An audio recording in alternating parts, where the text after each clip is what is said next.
Narayana. Hari Om and good evening from Orlando. By show of hands, how many of you have been to Disney, a Disney theme park before?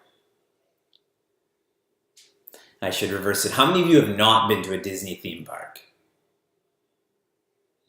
Wow, people exist who have not been to Disney theme parks. Okay. So right now Disney is working on Toy Story Land. And I'm told that the toys will be twice or three times as big as I am.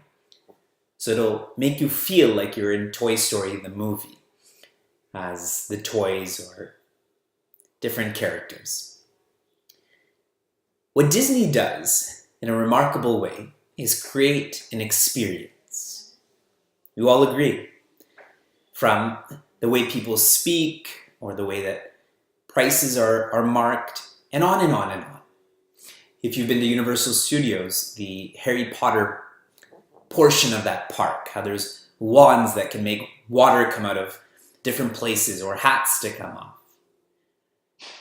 These corporations are experts at creating experiences. But can a corporation be an expert at creating nature? An experience comes and goes, but nature is. Nature is that which is natural. Like sugar being sweet, this is the nature of sugar. This is natural. One cannot change that nature. The nature of the sun is to be luminous, to give off heat. One cannot change that.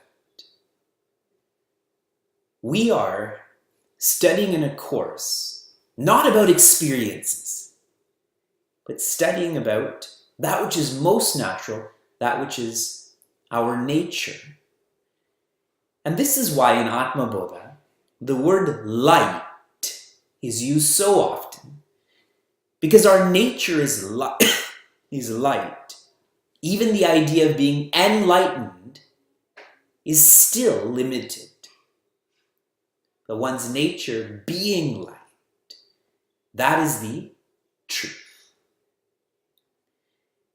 And as we approach the completion of Atma Bodha, Acharya Shankara is asking us, urging us to live more simply, to think more simply. When we start to live and think more simply, we start to see more. There's less complications outside, there's less mind games inside. I start to see more. And what this feels like is I start to learn more from my own experiences. And this learning, when intensified, goes deeper and deeper and deeper. What I come to see is life. Not living, which is all of the verbs like driving and eating and transacting. But life. In the terminology of Bhagavad Gita, you stop focusing on the pearls and you focus on the thread or cord that connects all of those pearls. Life is nature. Life is natural. This is not an experience that comes and goes. This is. In Shloka 56, Acharya Shankara, he's talking about different directions. We study this shloka as different types of beings, as plants and animals and humans, as devatas or demigods, etc., etc., etc. All of these directions, all of these types of beings, they are different costumes for that life that is within them. And coming back to Bhagavad Gita, Bhagavan Krishna says I am not in them, they are in me. Life doesn't depend on the living. Life doesn't depend on the devatas or the animals. Life doesn't depend on these directions, but these disguises, these directions, all depends on life. And so our sutra, how we are to remember this, how we are to practice this, infinity is indivisible. You cannot divide infinity. Life is, as I keep mentioning. Today I've been thinking a lot about Sri Nisargadatta. And in his book, I Am That, the most profound teaching that I've come across is, there is only life. There is no one who lives a life. There's only life. There's not your life and my life. That's called living. There is only life. When you become more shallow, we focus on your living, my living. Prince Arjuna did the same. I'm the one who's going to be killed. I'm the one who's going to be causing killing. And Bhagavan says, no. There is only existence, awareness, joy. There's only life. In Shloka 57, Acharya Shankara teaches us how we are to study, how we are to learn about life through Vedanta, through the methods of Vedanta, what we are not, what we are. And our sutra, what to remember, what to follow is, the method is use every method. The true way to study Atma Bodha is to be part of the Bhagavad Gita course, to be part of Vedanta and Ramayana. Our scriptures share that if you want to understand the Upanishads, you first have to study Gita. And if you want to study Gita, you first have to study Bhagavatam. So there's so much of methodology that's required to let go of that which is less important, that which is what you're not. We are now on Shloka 58. Very few shlokas left. This is a powerful shloka that focuses on quantity. Because we're quantity oriented, we're utility oriented. We want to know, what do we get? Acharya Shankara plays on this idea in Shloka 58. Akhandananda rupasya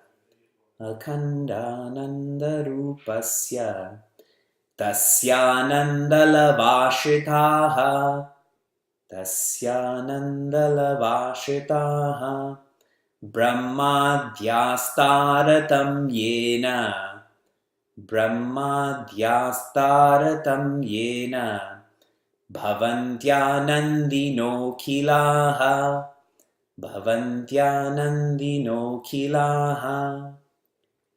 Together. Akhandananda rupasya tasyanandalavashitaha brahmadhyastaratam yena bhavantyanandino kilaha. Acharya Shankara says here, akhanda. And we've been reading this word. Akhanda means unbroken. Ananda, joy. Akhanda Ananda is like independent joy. Rupasya, this is the nature of. In this first line, Acharya Shankara is teaching us that the nature of life is independent joy. And we are life. So our nature too is independent joy. To help us understand this, I'll give you a visualization. I want you to think of the person you know who is most complete. Think deeply about someone who's most complete. And now I want you to times their completion by the same level of completion. So if I'm 100 units happy, then multiply that by 100 again. So I'm 10,000 units happy. That would be like the truth. That would be like Akhandananda. So if you think of the most complete person, they're hardly as complete as what their potential is. And this is brought up even more so in the next line. Tasya ananda. Of that happiness, lavashitaha, what you and I, and further lines will bring in the Creator and other beings, but let's focus on you and I. You and I, we experience this word, lava. In Hindi, what does lava mean, or love mean? A clove. Lava also means salt. So what we're experiencing is like a grain of salt as compared to our nature. We're experiencing a clove as compared to our nature. And an individual grain of salt and an individual clove doesn't taste good anyways. So Acharya Shankara is choosing the correct spices.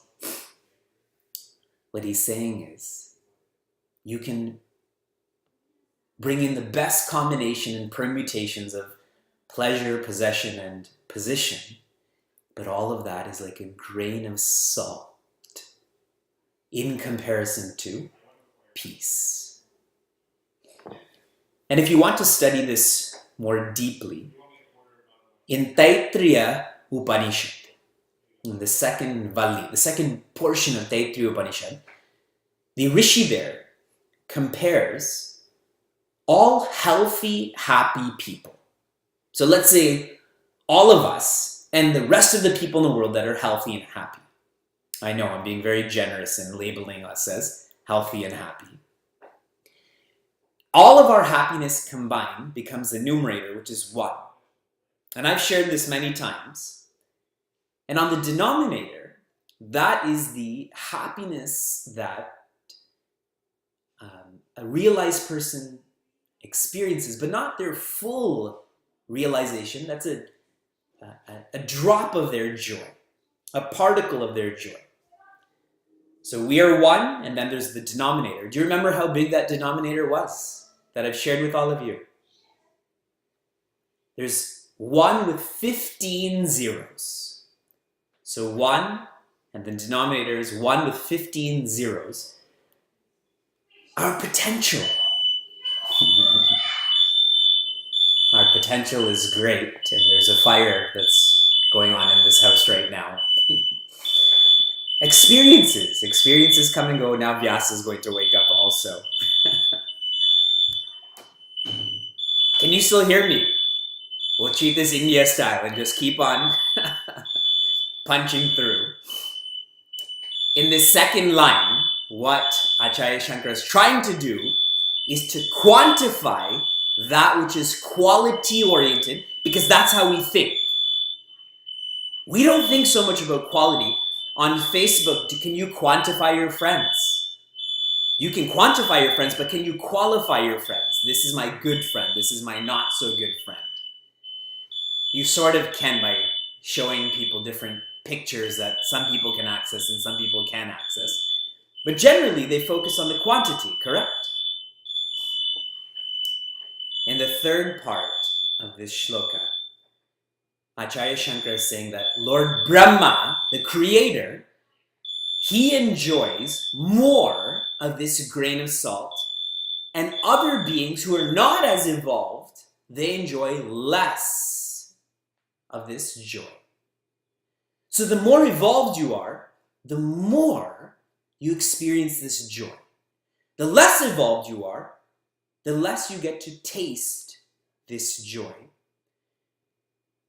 And so happiness does not depend on how many people you employ. Happiness does not depend on how fast you can run. Happiness depends on how evolved you are. And I'll tell you, an insight that really changed the way I thought about other people. The home that I'm staying in right now, a child in the family is a special needs child. And so, when I was younger, whenever I would see someone with special needs, then my mind would react, and the reaction would be one of pity. I think we tend to have this reaction. And the more I studied Vedanta, I realized that I may be able to run fast, I may be able to calculate well, but that doesn't mean that I'm more evolved than someone who's in a wheelchair or someone with Down syndrome, whatever the need may be. Evolution doesn't depend on the body. Evolution doesn't depend on the brain. So that person that I'm reacting towards, having pity towards this special needs person, they should have pity on me. That my mind reacts like that. It shows that I'm less evolved. Evolution determines how much of this joy we get to experience. In the last line, what Acharya Shankara is saying, we and all enjoy this ananda. In other words, there is no joy outside of you. And the more that you think of that, the more independent you become. This happiness is not a want. This happiness is a need. This is our nature. You cannot change your nature. You will live your life to find this independent joy. Understand that this is coming from within yourself. The sutra for Shloka 58. I is inimitable.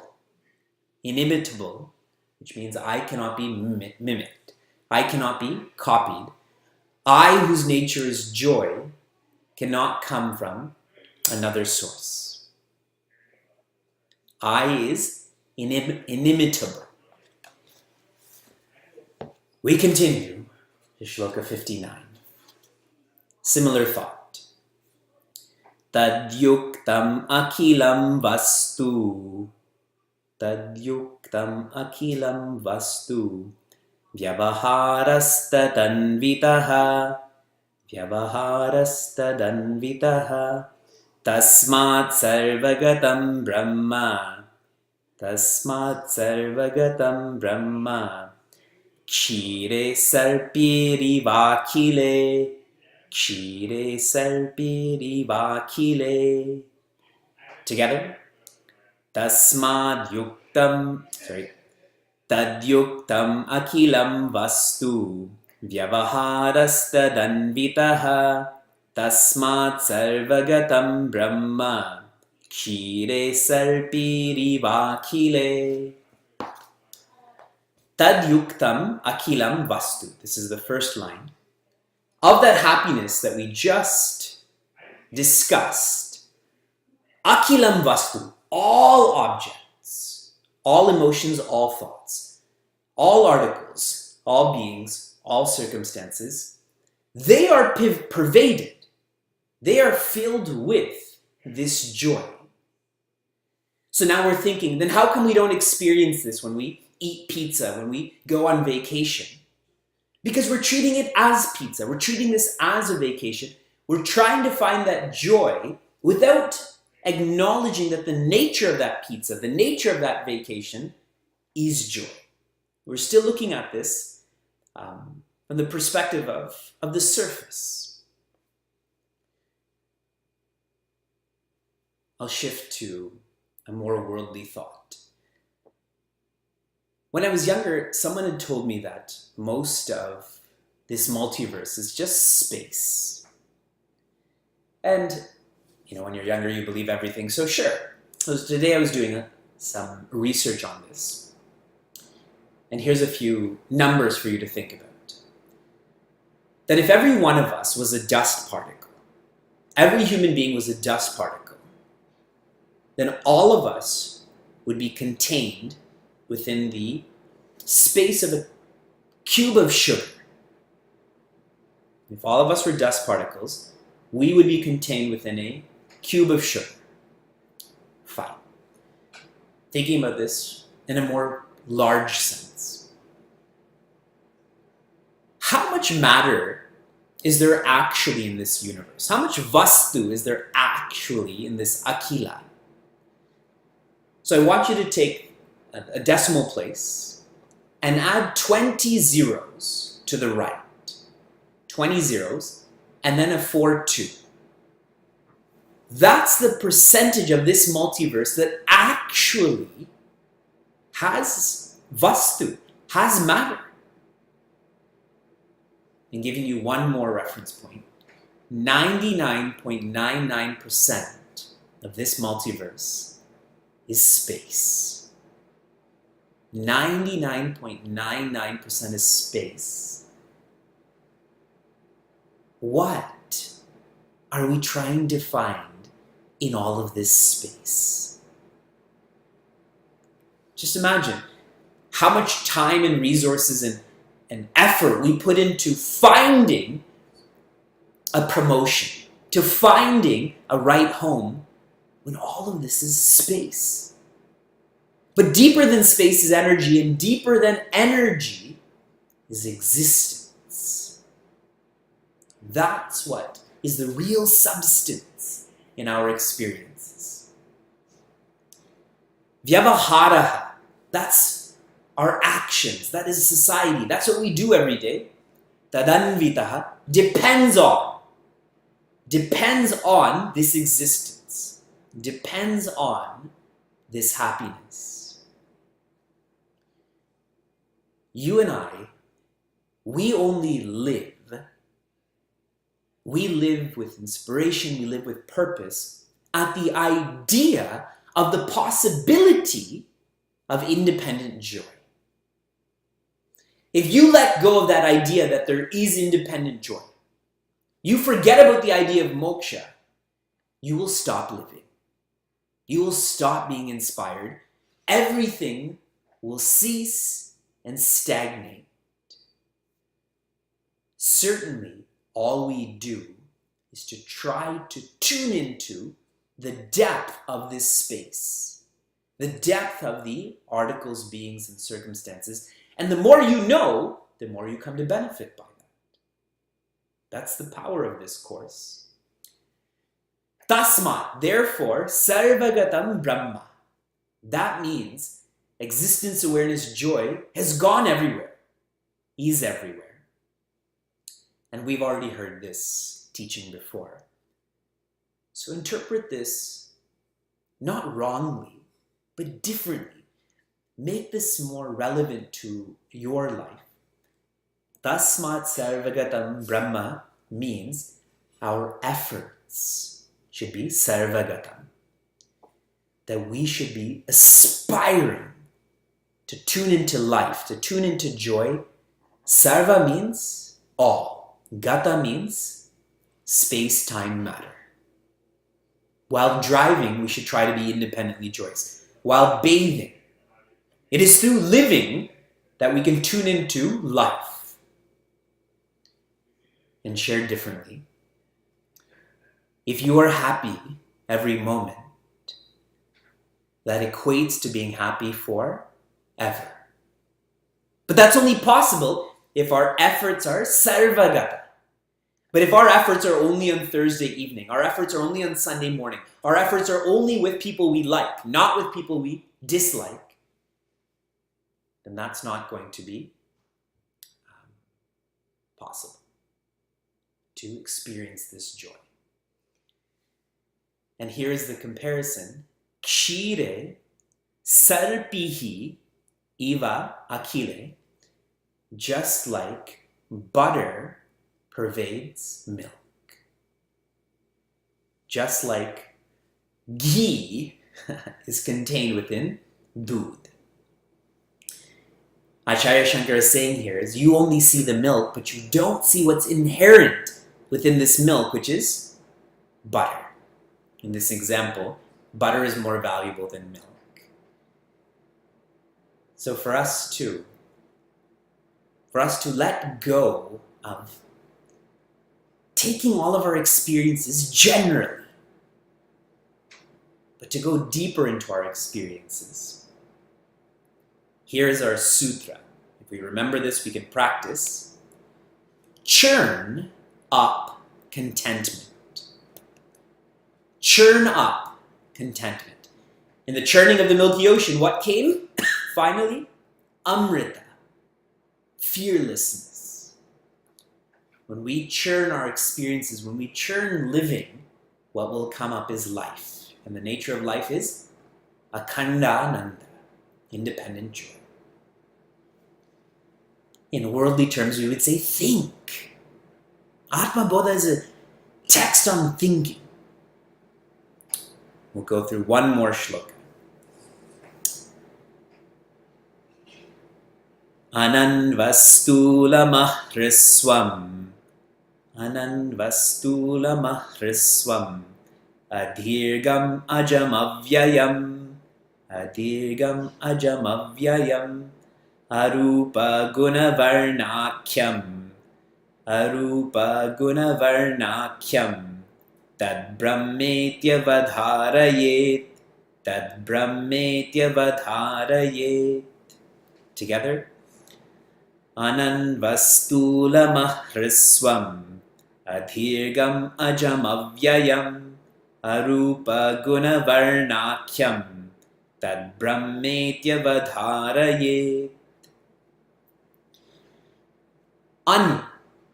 I'm looking at the first line. Anu means atom. You add the prefix an, means not atom. Atom here means most small. And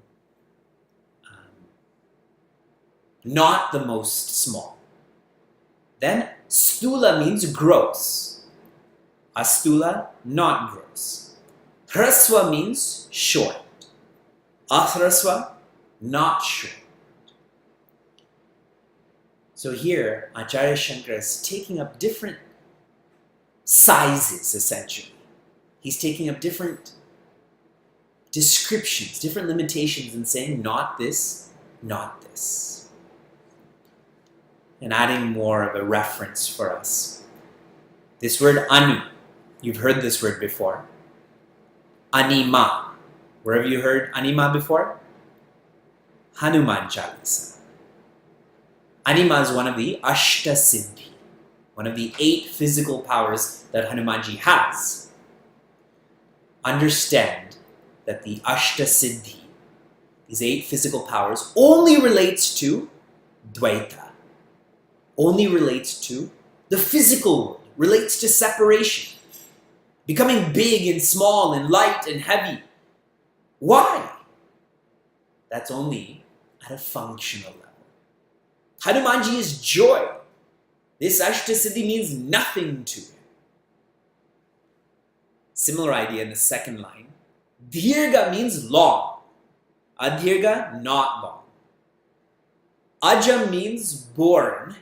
Aja means not born. Vyaya means change. Avyaya means not changing.